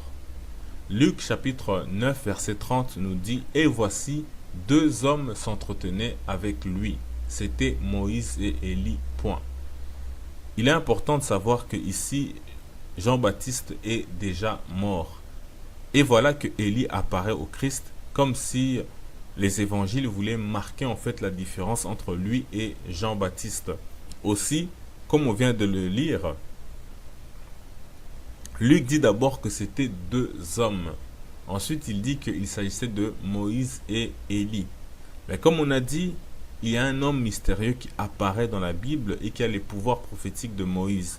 Mais cet homme-là n'apparaît pas tout seul. Il est accompagné d'un autre qui, lui, a les mêmes attributs aussi. Et ensemble, en fait, ces deux-là sont exactement les mêmes attributs de Moïse et Élie. Donc, est-ce un hasard si on parle de ces deux noms dans l'Évangile?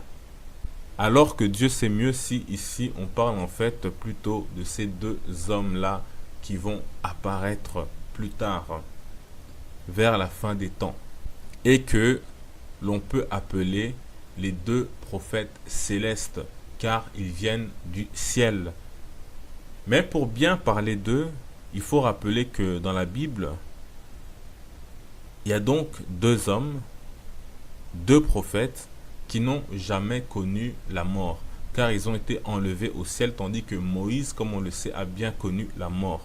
même si ce fut une mort exceptionnelle dans la mesure où il est dit que c'est Dieu qui l'a enterré et que nul ne sait où repose son corps, bien que Satan et l'ange Michael se sont disputés le corps de Moïse.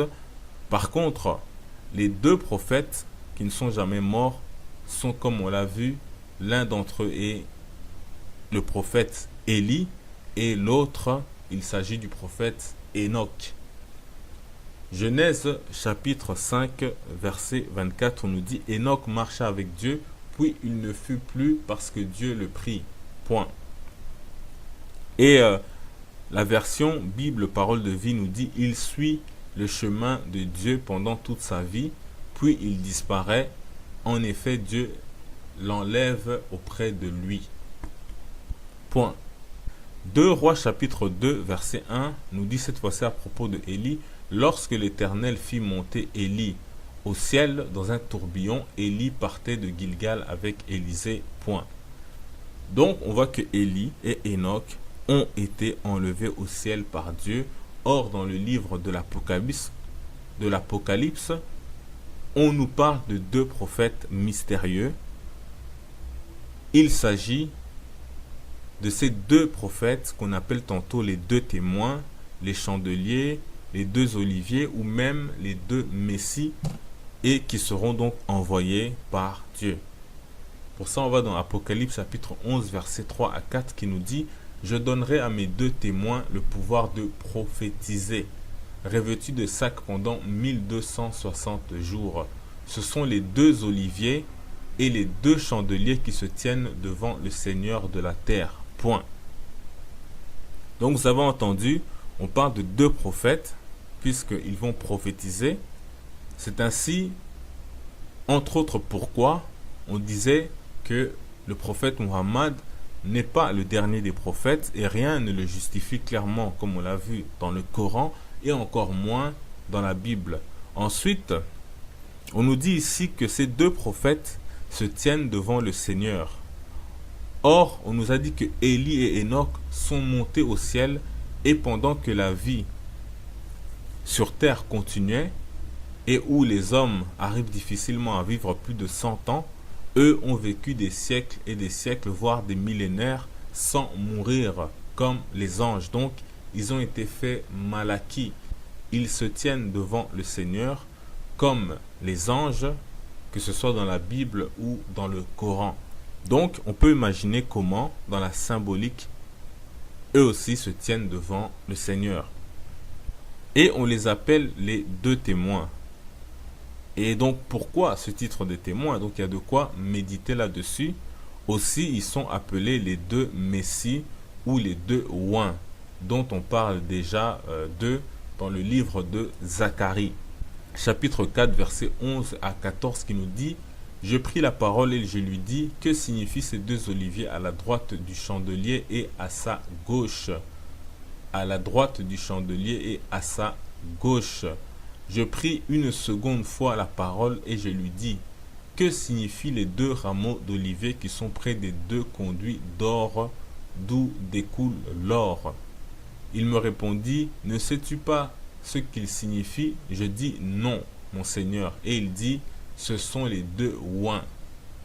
Oins, ça veut dire Messie, qui se tiennent devant le Seigneur de toute la terre. Point. Donc je crois maintenant que vous comprenez pourquoi on a mis cette image